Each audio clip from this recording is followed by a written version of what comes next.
और वचन देहधारी हुआ और हमारे बीच में तेरा क्या।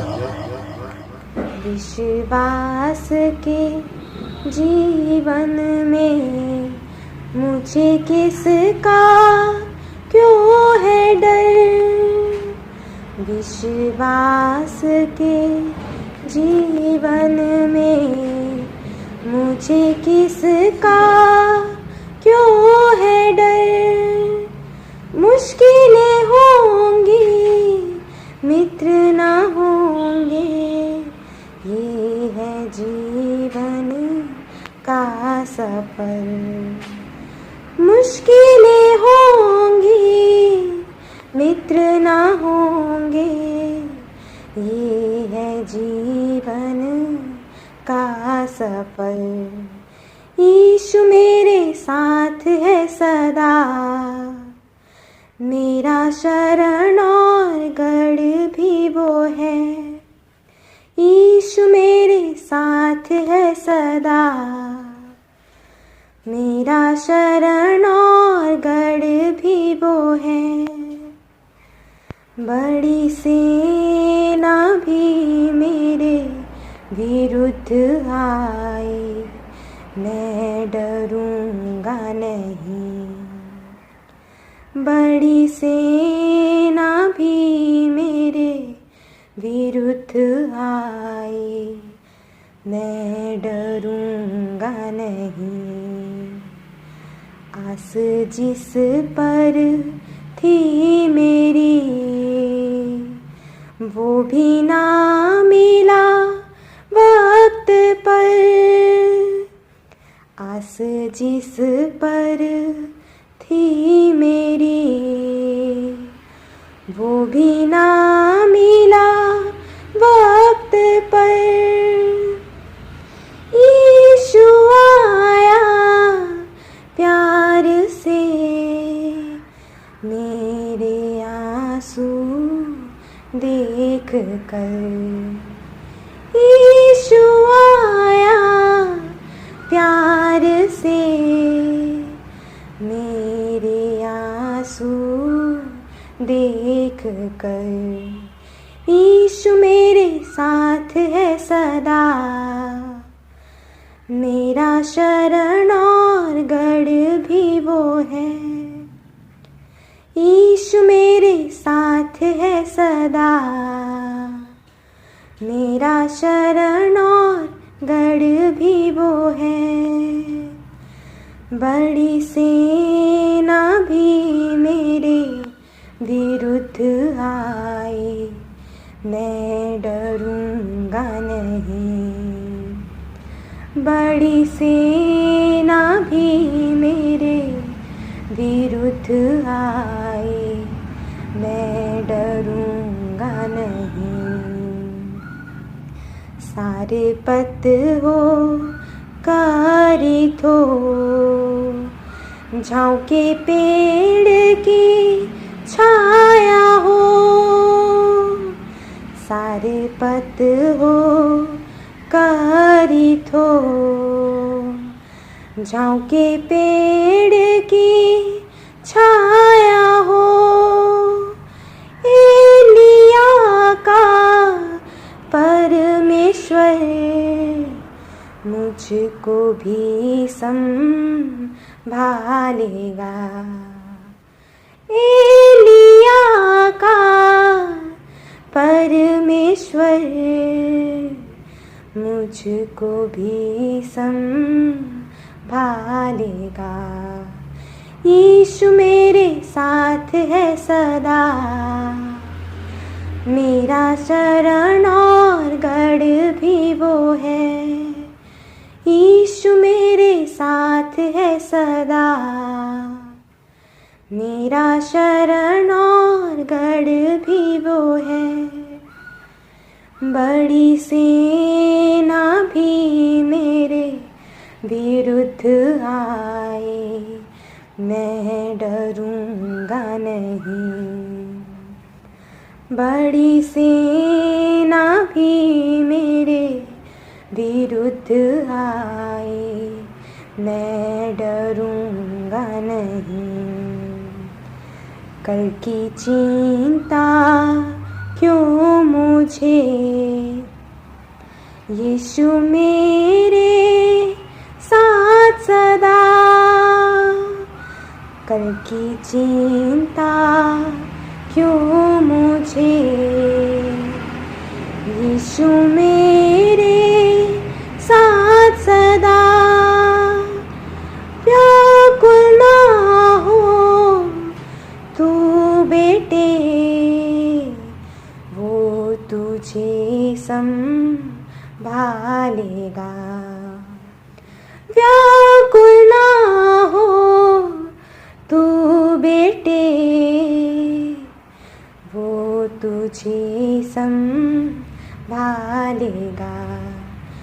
यीशु मेरे साथ है सदा, मेरा शरण और गढ़ भी वो है। यीशु मेरे साथ है सदा, मेरा शरण और गढ़ भी वो है। बड़ी सेना भी मेरे विरुद्ध आए, मैं डरूंगा नहीं।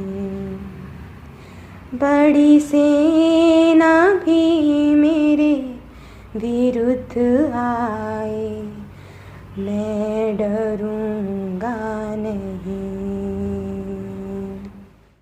परमेश्वर पिता का धन्यवाद हो एक और रविवार की आराधना के लिए, जहाँ पर हम अपने अपने घरों से परमेश्वर की आराधना कर सकते हैं। प्रभु का अनुग्रह हम सब पर फिर से हुआ कि हमें ये ऑनलाइन आराधना करने का अवसर मिला है, जहाँ पर हम एक साथ मिल करके प्रभु की आराधना कर सकते हैं, और इसके लिए हम परमेश्वर पिता का धन्यवाद करते हैं। मैं आप सभी का इस ऑनलाइन आराधना में स्वागत करता हूं, और मेरी प्रभु से प्रार्थना है कि फिर से प्रभु हम सबों को वचन की आशीष प्रदान करे, और जो प्रार्थनाएं हम करते हैं उसको वो ग्रहण करे और हमें बहुतायत की आशीष दे। प्रियो, आज मैं आपके साथ विश्वास के संबंध में कुछ बातों को लेकर के परमेश्वर के वचन से चर्चा करना चाहता हूं या बातचीत करना चाहता हूं। आज हम ये देखेंगे कि हमारा जो वर्तमान का विश्वास है वास्तविक है या पारंपरिक है, अर्थात व्यर्थ की है। क्योंकि इस बात को समझ पाना हमारे लिए थोड़ा सा कठिन है, क्योंकि आज बहुत से लोग कहते हैं कि हम लोग विश्वासी हैं और हम परमेश्वर पर विश्वास करते हैं, लेकिन उनके जीवनों को देख करके कहीं न कहीं हमको उस विश्वास पर जिसकी वो घोषणा कर रहे हैं हमको शक होता है। और इसीलिए हम इस बात को समझने की कोशिश करेंगे कि सच्चा विश्वास और जीवित विश्वास किसे कहते हैं। यदि मसीही विश्वास जो हम कहते हैं और परमेश्वर की दृष्टि में वो गलत हो और ग्रहण योग्य ना हो, तो अब एक ऐसा सवाल है हमारे सामने जिसको लेकर के हम ये कोशिश करेंगे इन थोड़े से समयों में कि हम उस वास्तविक विश्वास को या सच्चे विश्वास को जान सकें जैसे बाइबल में लिखा है। और इसके लिए मैंने जो स्थल चुना है वो पाया जाता है याकूब की पत्री, उसका 2 अध्याय 14 पद से लेकर के 26 पद तक में याकूब जो है विश्वास और कर्म के बारे में लिखता है, बहुत सारी बातों को कहता है और बहुत सारे उसने उदाहरण भी दिए हैं। हम इसी आधार पर सारी बातों को जो परमेश्वर के वचन में विश्वास से संबंधित है हम सीखते चले जाएंगे। विश्वास की जो परिभाषा है पौलुस प्रेरित ने इब्रानियों की पत्री के 11वें अध्याय में दिया है। वो कहता है कि विश्वास सबसे पहली बात तो कहता है कि आशा की हुई वस्तुओं का निश्चय है, और दूसरी बात कहता है कि जो दिखाई नहीं देखा अनदेखी वस्तुओं का प्रमाण है, और तीसरी बात वो 6वें पद में कहता है कि विश्वास के बगैर हम परमेश्वर को प्रसन्न नहीं कर सकते। विश्वास के बगैर परमेश्वर को प्रसन्न कर पाना अनहोना है। तो ये तमाम बातें हमको और भी अधिक सोचने पर मजबूर करता है कि वास्तव में हम जो विश्वास करते हैं वो किस प्रकार का विश्वास है जो हम अब बाइबल से सीखने जा रहे हैं। याकूब के अनुसार से तीन बातों पर मैं आपका ध्यान आकर्षित करना चाहूँगा, जो कि कुछ इस प्रकार से हमको देखने को मिलता है या पढ़ने को मिलता है। सबसे पहली बात, विश्वास जो शब्द मात्र तक सीमित हो हमारा उद्धार नहीं कर सकता। विश्वास जो शब्द मात्र तक सीमित हो हमारा उद्धार नहीं कर सकता।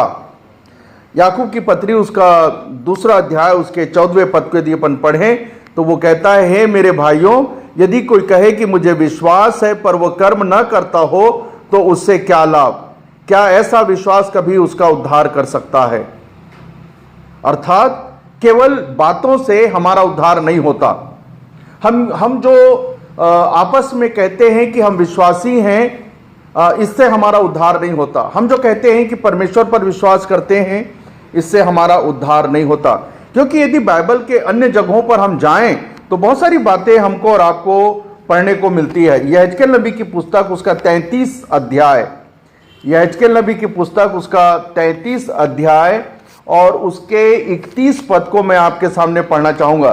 33-31 यहां पर कुछ इस प्रकार से लिखा हुआ है, वे प्रजा के समान तेरे पास आते और मेरी प्रजा बनकर तेरे सामने बैठकर तेरे वचन सुनते हैं, परंतु वे उन पर चलते नहीं।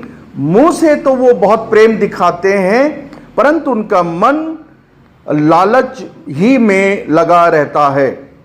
अब यहां पर जो है यहेजकेल के द्वारा से परमेश्वर जो है संदेश दे रहा है। यहेजकेल के पास से यह संदेश लोगों तक जा रहा है कि लोग जो प्रभु के हैं वो केवल मुंह से इस बात को अंगीकार कर रहे हैं कि वे परमेश्वर के हैं और उनका मन लालच से भरा हुआ है। वे सामने प्रभु के सामने बैठते तो हैं, वचन सुनते तो हैं, परंतु उस पर चलते नहीं और मुंह से कहते हैं कि हम विश्वासी हैं।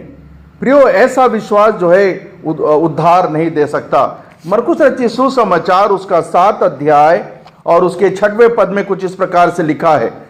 बड़ा ही गंभीर विषय या यूं कहें कि बात है जिसको परमेश्वर ने अपने लोगों के लिए कहा है।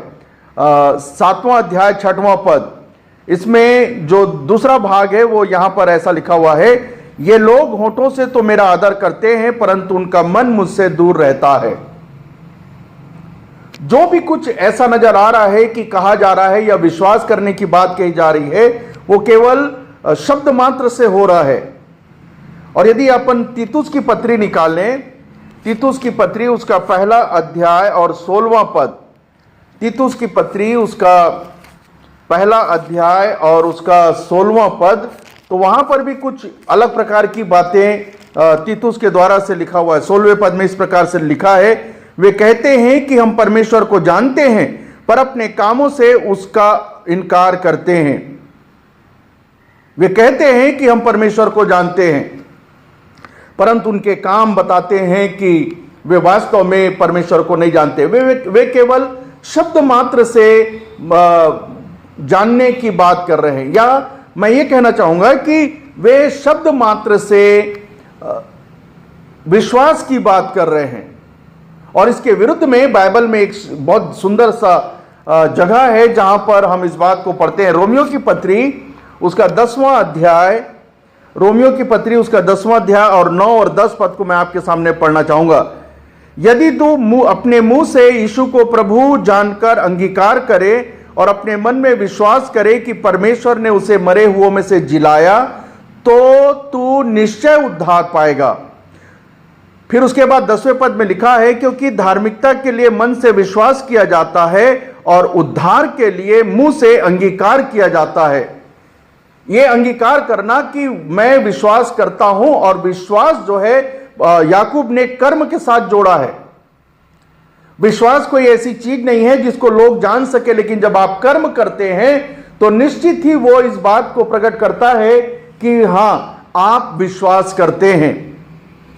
कर्म और विश्वास को जोड़ करके याकूब ने लोगों को समझाना चाहा।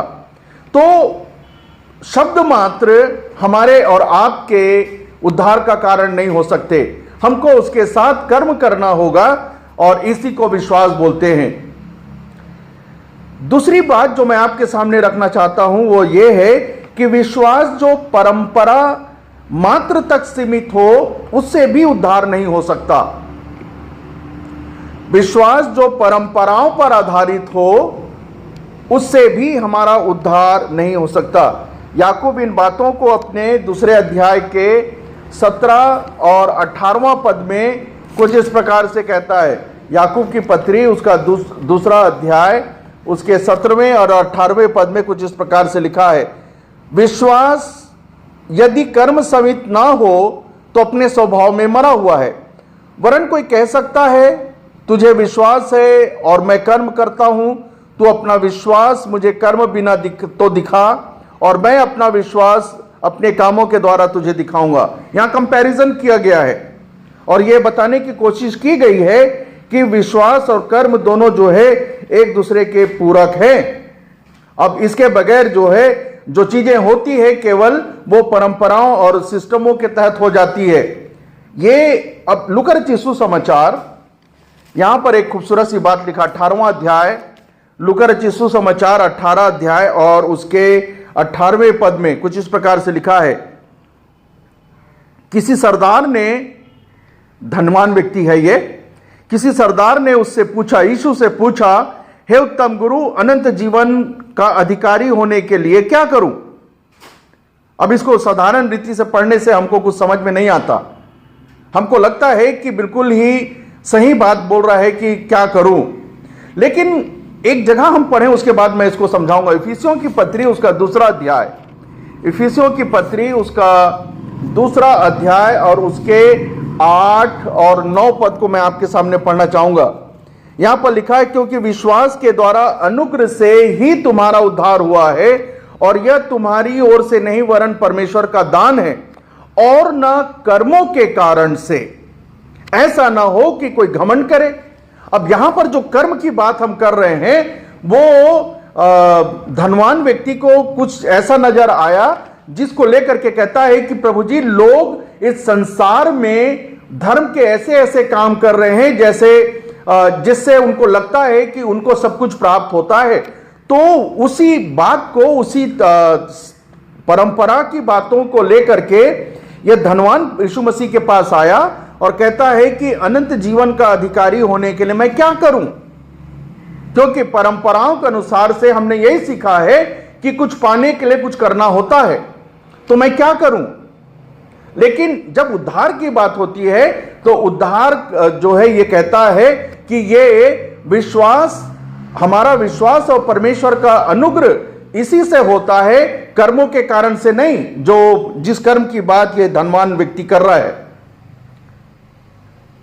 प्रेरितों के काम उसका 17 अध्याय, प्रेरितों के काम उसका 17वां अध्याय 10 और 11 और 12 पद, प्रेरित 17 अध्याय 10, 11, 12 पद। हे भाइयों ने तुरंत रात ही रात पौलुस और सिलास को बिरिया भेज दिया और वे वहां पहुंचकर यहूदियों के आराधनालय में गए। ये लोग तो थिस्सलुनीके के यहूदियों से भले थे और उन्होंने बड़ी लालसा से वचन ग्रहण किया और प्रतिदिन पवित्र शास्त्रों में ढूंढते रहे कि ये बातें यों ही हैं कि नहीं, कहीं ये परंपराओं की बात तो नहीं कर रहा है, ये उन तरीकों की बात तो नहीं कर रहा है जिसको हम जानते हैं। वचन सुन तो रहे थे, ग्रहण कर रहे थे, बड़े ध्यान से सुन रहे थे, लेकिन उसमें वो टटोल रहे थे इस बात को लेकर के कि कहीं इसमें परंपराओं वाली बात जुड़ी है या नहीं। और तब फिर 12वें पद में यदि आप चलें, हम जाकर के देखें तो यहां पर लिखा है, इसलिए उनमें से बहुतों ने और यूनानी कुलीन स्त्रियों में से और पुरुषों में से भी बहुतों ने विश्वास किया, ये जान करके कि इनकी बातें परंपराओं के आधार पर नहीं है, ये जो विश्वास की बात कर रहे हैं ये सिस्टमों के आधार पर नहीं है। तब उन्होंने प्रभु के वचन पर विश्वास किया और वो जो विश्वास है वो उनके उद्धार का कारण हो गया। तो परंपराओं के आधार पर का विश्वास हमारा और आपका उद्धार नहीं कर सकता। आज हम अपने धार्मिक जीवन को देखें तो आप पाएंगे कि आप परंपराओं से घिरे पड़े हैं, हम परंपराओं से घिरे पड़े हैं। अब ये बड़ा ही कठिन हो जाता है समझ पाना कि वास्तव में ये परंपरा की बातें हैं, व्यर्थ की बातें हैं, या फिर ये वास्तविक है। देखिए, अब इसमें से कुछ चीजें ऐसी है जो बाइबल में लिखा है जिसको मैं आपके सामने रखना चाहता हूं। अब उपवास, हमको क्या लगता है, क्या उपवास वास्तविक है या परंपराओं पर आधारित है? हमारे पूर्वज ऐसे करते चले आ रहे हैं और हम भी कर रहे हैं। हम थोड़ा सा इस पर विचार करेंगे। एक जगह मुझको प्रभु के वचन से बहुत अच्छा लगा जिसे मैं आपके सामने रखना चाहता हूं। यशायाह नबी की पुस्तक, उसका 58वां अध्याय और उसका 6वां पद। यशायाह नबी की पुस्तक, उसका 58वां अध्याय, उसका 6वां पद, जहां पर विश्वास के संबंध में कुछ इस प्रकार से लिखा है, जिस उपवास से मैं प्रसन्न होता हूं वह क्या यह नहीं। इसका मतलब यह है कि जो उपवास तुम कर रहे हो वो व्यर्थ है, वो परंपराओं पर आधारित है और उससे मैं प्रसन्न नहीं हूं। और फिर उसके बाद प्रभु यीशु मसीह परमेश्वर ने बहुत सारी बातें विश्वास के संबंध में उन समय के लोगों को चिताया, सिखाया, समझाया। यीशु मसीह ने भी विश्वास के संबंध में बहुत सारी शिक्षाएं दी। जब तुम उपवास करो तो उसने कुछ बात बताया, क्योंकि उसने देखा कि लोग गलत तरीके का उपवास कर रहे हैं, परंपराओं पर आधारित उपवास कर रहे हैं। और आज हम में से बहुत शायद हो सकता है कि हम जो उपवास करते हैं कि परंपराओं पर आधारित है। मुझे नहीं मालूम कि उपवास कहां से हमारे दिलो दिमाग में आया, और जो समय है, खास करके मैं समय की बात कर रहा हूं। उपवास तो बाइबल में लिखा है कि हमें उपवास करना चाहिए और वो विषय को लेकर के बोलता है, लेकिन जिस प्रकार का विश्वास हम करते हैं समय को लेकर के, इतने बजे से इतने बजे तक, और हमारा सारा ध्यान उस समय सीमा पर बना रहता है। और जैसे ही 6 बजा या रात्रि का समय हुआ तो हम कहते चलो चलो प्रार्थना करो, और फिर बोलते हैं कि बहुत भूख लगी है, आज दिन भर उपवास था, हमने कुछ नहीं खाया, और हम फिर खाने बैठ जाते हैं। प्रियो, ऐसा वाला विश्वास किसी काम का नहीं है, लेकिन हम लोग ऐसा ही कर रहे हैं। प्रभु नहीं चाहता कि हम ऐसा करें। हम आराधना की बात करें, आराधना भी बहुत हद तक के परंपराओं पर है। यदि आप यूहन्ना रचित सुसमाचार उसके 4 अध्याय को आप निकालें, हम निकालें, तो वहां पर मिलता है सामरी स्त्री से यीशु मसीह बात कर रहे हैं, और फिर जीवन का जल, फिर जीवन का जल, फिर प्रभु ने कहा अपने पतियों को बुला ले, अपने पति को बुला ले, और उसके बाद स्त्री ये जान करके कि ये भविष्यवक्ता है, बात पलट दी। और तब फिर वो कहती है कि हमारे पुरखा इस पहाड़ पर इस रीति से प्रार्थना किया करते थे, आराधना किया करते थे। और आज हम विचारें कि क्या हम कुछ ऐसी ही बातें चर्च में तो नहीं कर रहे हैं जो सिस्टमों में चला आ रहा है। अब मैं ये नहीं कहता कि हमारे सिस्टम कितने सही हैं, कितने गलत हैं, मैं उन बातों को नहीं कहूंगा, लेकिन आराधना कैसी करनी चाहिए बाइबल में लिखा है। हम परंपराओं पर, सिस्टमों पर बंध ना जाएं, क्योंकि इससे हमको और आपको कुछ भी लाभ नहीं होने वाला। बाइबल में लिखा है, अवश्य है कि परमेश्वर आत्मा है, और अवश्य है कि उसकी आराधना करने वाले आत्मा और सच्चाई से आराधना करें। और वो क्या होता है, जब आप आराधना करने बैठेंगे, आत्मा और सच्चाई से आराधना करना आपको समझ में आ जाएगा। आप तमाम परंपराओं से, सिस्टमों से हट करके परमेश्वर की आराधना करने लगेंगे। यहां तक कि हमारा प्रार्थना करना भी कई मायने में हमको और आपको जो है परंपराओं पर आधारित लगता है। मत्ती रचित सुसमाचार के 6वें अध्याय में यदि आप चले जाएं तो यीशु मसीह ने प्रार्थना के संबंध में वहां का, जब तू प्रार्थना करे, इसका मतलब है कि वो गलत प्रार्थना कर रहे थे। तब यीशु मसीह ने एक नया तरीका बताया जो उसकी शिक्षा के आधार पर था। जब तू प्रार्थना करे, दिखावे की प्रार्थना नहीं होनी चाहिए, व्यर्थ की प्रार्थना नहीं होनी चाहिए। प्रभु ने कहा सदूकी, फरीसी, शास्त्री, इनके बारे को इनको लेकर के यीशु मसीह ने सिखाया कि ये गलत प्रार्थना करते हैं। तब उसने अपने लोगों से, अपने चेलों से कहा जब तू प्रार्थना करे, एक अलग प्रकार की प्रार्थना जो सिस्टमों पर आधारित नहीं है। एक जगह मैं आपको पढ़ाना चाहूंगा, मत्ती रचित सुसमाचार उसका 15वां अध्याय, मत्ती रचित सुसमाचार उसका 15 अध्याय और इसके 1, 2, 3 पद में यहां पर भी परंपरा की बात हो रही है। तब यरूशलेम में से कुछ फरीसी और शास्त्री यीशु के पास आकर कहने लगे, तेरे चेले पूर्वजों की परंपराओं को क्यों टालते हैं और वो बिना हाथ धोए रोटी खाते हैं। यहूदियों में शायद ऐसा रहा होगा कि बिना हाथ धोए रोटी नहीं खाना। हम लोग तो खा लेते हैं, हमको लगता है कि हम तो नहा के बैठे हैं, बहुत देर हो गया, अब हमको हाथ धोने की जरूरत नहीं है, और हम लोग जो है वैसे ही खाना खा लेते हैं, रोटी खा लेते हैं। फिर यीशु मसीह ने इस बात को लेकर के उनसे जो कहा है, प्रियो हमको उस बात को समझना है। यीशु ने उनको उत्तर दिया, तुम भी अपनी परंपराओं के कारण क्यों परमेश्वर की आज्ञाओं को टालते हो।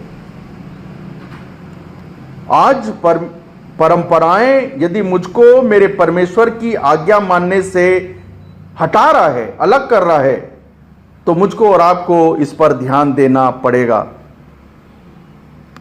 जैसे कि 8वें और 9वें पद में दी जाए, जिसको हमने यशायाह नबी की पुस्तक में पढ़ा, देख सकते हैं, ये लोग होठों से तो मेरा आदर करते हैं परंतु उनका मन मुझसे दूर रहता है, वे व्यर्थ मेरी उपासना करते हैं, और क्योंकि मनुष्यों की विधियों को धर्मोपदेश करके सिखाते हैं।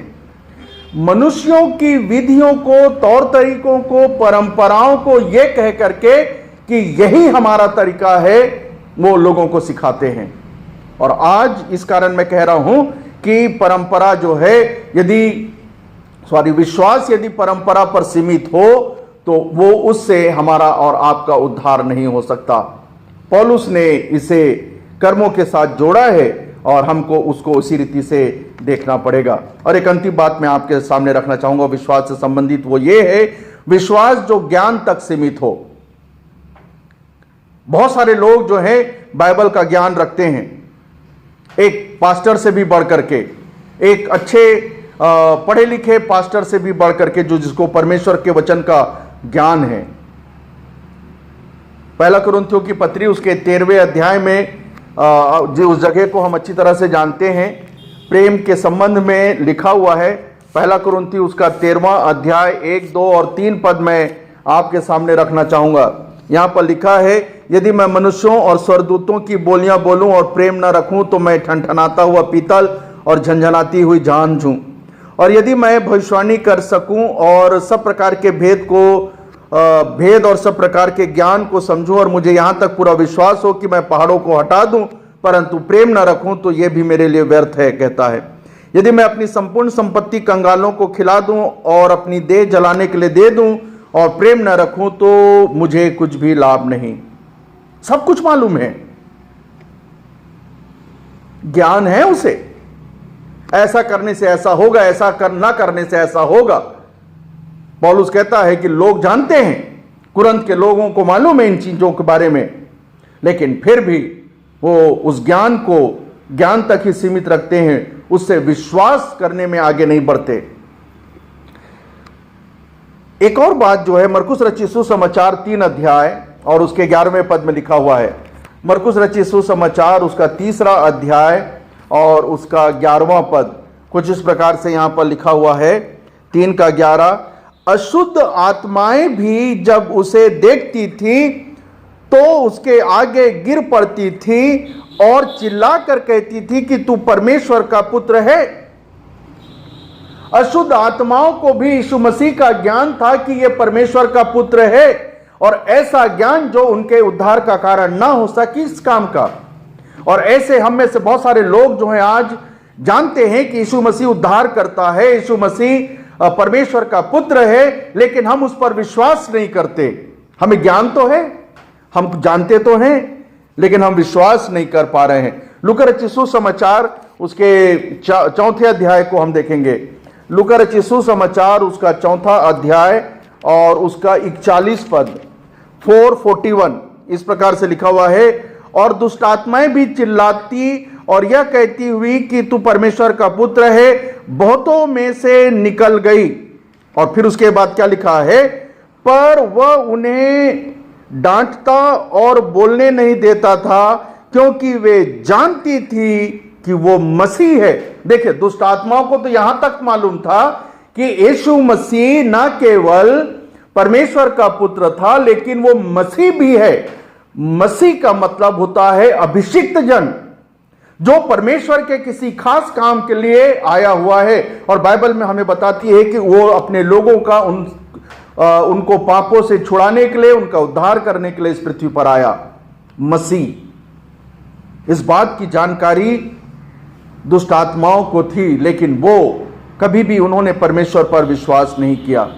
प्रियो, ना तो मेरे शब्द मात्र का मात्र जो है, जो मैं कहता हूं से मेरा उद्धार हो सकता है, ना तो परंपराओं की बातों पर बने रहने के कारण से मेरा उद्धार हो सकता है, न तो बाइबल को, परमेश्वर को, यीशु मसीह को जानने से मेरा उद्धार हो सकता है। तो उद्धार किस बात पे होता है? बाइबल में एक बहुत सिंपल सा शब्द लिखा हुआ है, उद्धार विश्वास और अनुग्रह से होता है। इफिसियों की पत्री 2 अध्याय के 8 और 9 पद में जैसा हमने पढ़ा, विश्वास और अनुग्रह से, परमेश्वर के अनुग्रह से होता है। तो हम पर जो विश्वास होता है उसके बारे में बाइबल में लिखा है, रोमियो की पत्री 10 अध्याय उसके 17वें पद में, विश्वास सुनने से। जब हम यीशु मसीह का नाम सुनते हैं, यीशु मसीह के बारे में सुनते हैं, हमें से प्रत्येक के जीवन में एक अलग प्रकार का विश्वास जो है जागने लगता है। हमारा मन कायल होता है अपने पापों के संबंध में, और फिर हम विश्वास करने लगते हैं कि हाँ, वास्तव में यीशु मसीह पापियों का उद्धार करने आया। और जब हम ये कहते हैं कि हे यीशु, हम जब उसका नाम पुकारते हैं और अपनी छुटकारे की बात कहते हैं, तो प्रभु जी इसी काम के लिए जो आया है हमको छुड़ाता है। क्योंकि बाइबल में रोमी 10 के 13 में लिखा है, जो कोई प्रभु का नाम लेगा वो उद्धार पाएगा। यही वो बात है। कर्म पौलुस याकूब के अनुसार से जो विश्वास से जुड़ा है, विश्वास का कर्म हम करते चले जाएं और हमको उद्धार मिलता चला जाएगा। और विश्वास पाने के लिए आप वचन सुनते चले जाएं, पढ़ते चले जाएं, आपका विश्वास बढ़ता चला जाएगा और इस प्रकार से हमारा और आपका उद्धार हो सकेगा। अन्यथा जो तरीका हम चल रहे हैं ना, शायद उससे हमारा और आपका विश्वास नहीं होगा। बड़ी सिंपल सी बात है, क्योंकि बाइबल में यही लिखा हुआ है। यदि आप प्रकाशित वाक्य की पुस्तक उसके 14वें अध्याय के 13वें पद में जाएं, तो वहां पर यीशु मसीह ये कहते हैं, यूहन्ना अपने प्रिय चेला से, जिसको उसने दर्शन दे करके सारी बातों को बताया है, लिख, जो मृतक प्रभु में मरते हैं वे अब से धन्य हैं, क्योंकि वे अपने सारे कामों से विश्राम पाएंगे और उनके कर्म, जो विश्वास का कर्म है, उनके साथ होलेंगे। और फिर प्रकाशित वाक्य 22 अध्याय में और उसके 12वें पद में हम पढ़ते हैं कि मैं शीघ्र आने वाला हूं और सभी के कामों के अनुसार मेरे पास प्रतिफल है। तो आइए हम विश्वास, एक ऐसा विश्वास जो कर्मों के साथ जुड़ा है, हम उस पर विश्वास करके उद्धार को प्राप्त करें। अन्यथा बोलने से हमारा उद्धार नहीं होगा कि हम विश्वासी हैं, परंपराओं के अनुसार जताने से विश्वास नहीं होगा कि हम विश्वासी हैं, ज्ञान रखने से कि हम विश्वासी हैं हमारा उद्धार नहीं होगा। और इसीलिए एक और जगह पढ़ करके मैं समाप्त करूंगा। कुलुस्सियों की पत्री है शायद, उसका 2 अध्याय, कुलुस्सियों की पत्री उसका 2 अध्याय 8वां पद कुछ इस प्रकार से लिखा है, चौकस रहो कि कोई तुम्हें उस तत्व ज्ञान और व्यर्थ धोखे के द्वारा अपना अहेर ना बना ले जो मनुष्यों की परंपराओं और संसार की आदि शिक्षा के अनुसार तो है, पर मसीह के अनुसार नहीं। आज हमें अपने विश्वास के संबंध में और चर्च से जुड़ी बातों के संबंध में और हमारे मसीह जीवन के संबंध में सतर्क होना है। यदि आपको और मुझको यह पता चलता है कि यीशु मसीह की शिक्षा के अनुसार नहीं है, मैं उससे हट जाऊं, क्योंकि इससे मेरा उद्धार नहीं होने वाला। आइए हम प्रार्थना करें। प्रेमी अनुग्रहकारी सर्वशक्तिमान दयालु जीते सामर्थी परमेश्वर पिता, हम धन्यवाद देते हैं एक और बार वचन की बातों को सिखाने के लिए कि विश्वास किस प्रकार का होना चाहिए जिससे हमारा उद्धार हो जाए। और तूने हमें बताया प्रभु कि उद्धार कैसा होना चाहिए। वो शब्दों में नहीं होता, वो परंपराओं से जुड़ा नहीं होता और उसका ज्ञान से कोई लेना देना नहीं होता। विश्वास जो कर्म के साथ हो, बाइबल में लिखित बातों के अनुसार हो, वही हमारे उद्धार का कारण होता है। और उसी बात का प्रतिफल देने यीशु मसीह बादलों में सवार होकर के आने वाला है। खुदावन हमारी सहायता और अगुवाई करके हम विश्वास कर्मों वाला दिखाएं ताकि हमारा उद्धार हो सके। विनती अपने उद्धार करते यीशु मसीह के नाम से मांगते, सुन ले, कबूल कर। आमीन।